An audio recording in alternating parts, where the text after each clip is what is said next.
వక్ఫ్ సవరణ బిల్లుకు line clear అయింది. బిల్లుకు జేపీసీ ఆమోదం తెలిపింది. 44 మార్పులను సభ్యులు సూచించారు.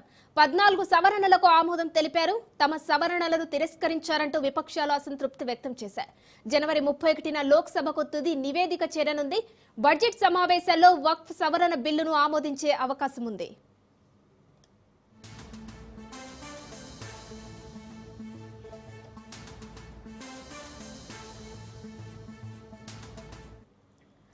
వక్ఫ్ సవరణ బిల్లుకు లైన్ క్లియర్ అయింది. బిల్లుకు జేపీసీ ఆమోదం తెలిపింది. 44 మార్పులను సభ్యులు సూచించారు.